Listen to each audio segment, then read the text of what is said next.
So, the other day I was talking to a Croat about migration and how if I were to ever immigrate to his country, the only way I would integrate into society would be by learning the Croat language, and no other way. To which he said that you'd be the sort of immigrant that nobody would like. To which I agreed, but I'm also the sort of person who would never migrate. I believe that all people should live and die within a 100-kilometer radius of where they were born. And it would take unusual circumstances for me to ever end up in a different country. Like, you could pay me 100,000 euros and I would not leave my fatherland. I belong here and I am not leaving. To which he agreed that it's the same for him. Other countries might be economically better off, but he's gonna stay in a poor fatherland than in a rich foreign land. Fun fact, we Latviashi have a proverb: better bread with salt at father's table than feasts with foreign lords. Clearly the attitude my people have shared for a long time, considering that is a proverb. Which got me wondering, though, what would it take for me to leave my fatherland? Say a god or a wizard or someone otherwise powerful and trustworthy would appear before me and offer me a deal that I am banished from my fatherland in exchange for a certain amount of money. How much would it take for me to leave? If he offered me 1 million, I'd still refuse. 1 million euros is a lifetime amount of earnings, so I wouldn't have to work for the rest of my life. However, the difficulties of living abroad are compensated for me having to constantly work into getting around those difficulties. So 1 million is not enough. What if we increase it by 1,000 and make it 1 billion? Well, if you make it 1 billion, that is more than enough. I straight up consider it to be irresponsible to refuse at that point. If I were to get 1 billion euros in exchange of being banished from my fatherland, then I am taking the money right off the bat. Because with this amount of money, it's not just for myself. It's also what I have to do for all of my friends and family.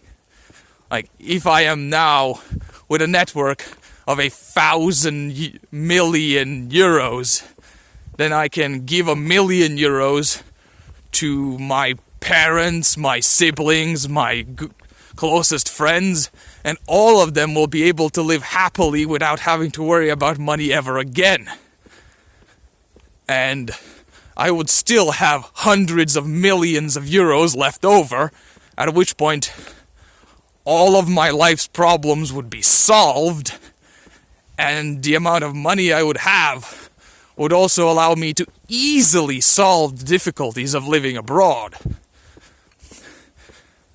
I probably would stay, like, I take it that I'm banished from all of Baltija, because if I'm banished from Latvia alone, well, then I just move to Lietuva, and I'm within an hour's drive of where I currently live, which isn't truly being abroad.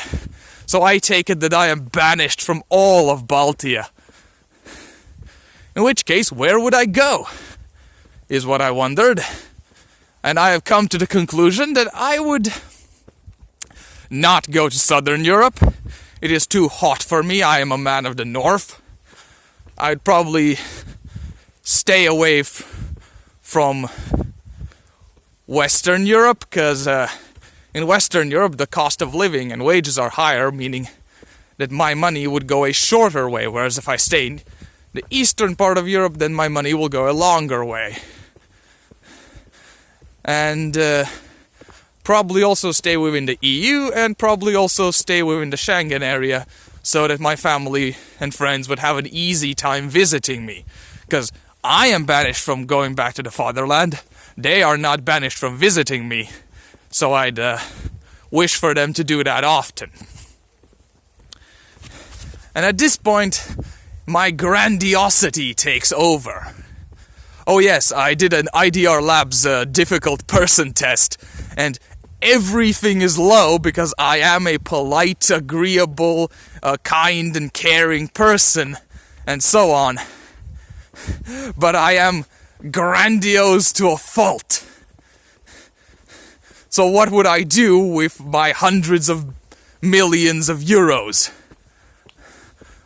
Why, the first thing, of course, I move to a relatively rural area where I can buy up a large estate to the point where I want to build an entire village when I am its lord, kind of. I build a palace and I also build some housing for servants, and yeah, I can hire servants. With €1 million being what a person is expected to earn in a lifetime, well, considering inflation, maybe 2 million, that means I can hire hundreds of people to serve me for my entire life. They are, of course, free to quit and I'll hire someone else. But yeah, I will be able to have servants in the hundreds. I, of course, won't. I'm a bit of a frugal person since I don't actually make millions. I only have a bank account that is drained with every year of my life. I will live frugally, but only so frugally as my grandiosity will allow. As, again, I will buy up so much land that when I go for a walk in the forest, I own the forest. It's my land, so I am its lord. Legally. Just a landlord, not a feudal lord, but still, my land. And I have some servants to watch over it.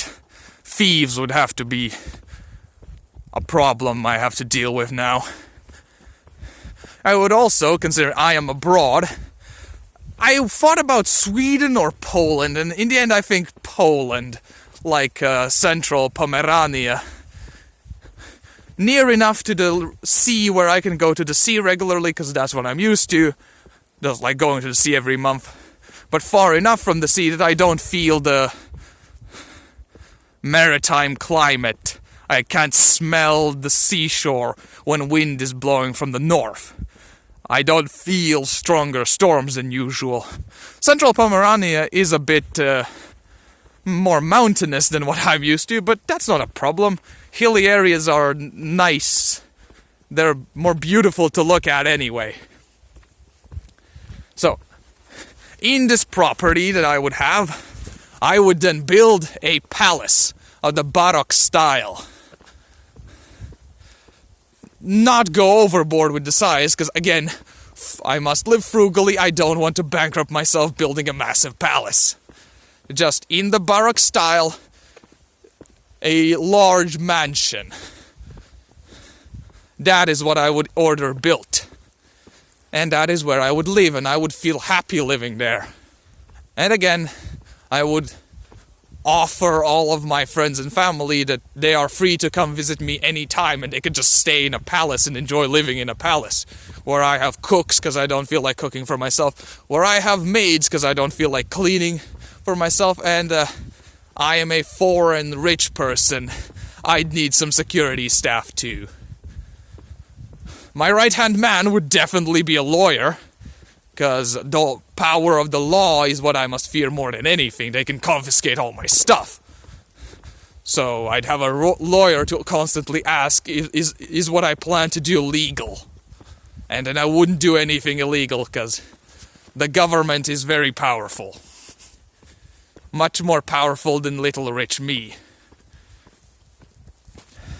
And the other guy, most important servant I would have would be a translator and a language teacher, because I'm living in Poland.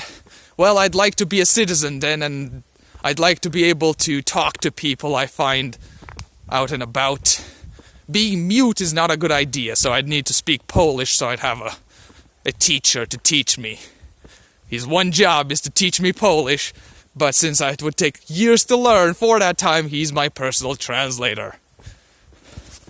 As for the servants, there would be locally hired servants, as well as servants I bring from my homeland, because, again, I don't feel like feeling homesick.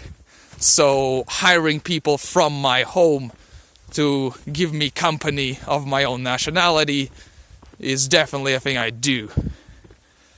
So yeah, the friends, I can have them visit anytime. The family, I can have them visit anytime and pay for their trips even. Not pay for airplane tickets. I don't want to have people flying around on my bill. If they want to visit, then they have to pay for that. I just handle everything once you arrive in Poland. That's when I'll take care of everything. And I have my housing situation set up, and so what now? I still have hundreds of millions of euros to go, and I plan to live for like 60 more years, over which time I can spend this money slowly. What to do, what to do? The answer continues to be my grandiosity, as I would most likely create a video game company where I would hire like 5 people. Latvia doesn't have any video game developers as far as I'm aware, and I would want to commit to history how my people speak and what my people like and so on. Thus I would have these 5 guys who are just programmers from the generic IT sector, and artists from the, most artists just do commissions. Like 5 guys who desire to work on video games, and just hire them to make the sort of video games I would like. Just small indie games. I cannot afford to make something like Baldur's Gate 3. That game no doubt costs $500 million to make for a veteran crew of 400 over 7 years. I cannot afford that. Because, well, if it makes me back $1 billion, then it would be nice, but probably wouldn't sell well. Video game development is actually more risky for risky investment than just investing in the stock market. So no, I instead make small indie games that I would like. Games similar to old retro games like Master of Orion 2 or UFO Defense Enemy Unknown, the original from the 90s. And then these games would, of course, have an English version for international release, because I do want to make back a tiny amount of money. This is still a passion project. I expect to lose money, but I want to lose less money. But the passion project part is that the games would have everything in my language. And when I say my language, I mean my language. Not the mutually intelligible filth they speak in Riga, but rather the proper, good Latvian language they speak in the rest of the country. The way I speak. I will one day make a video outlining how good Latvian language is different from what they speak in Riga.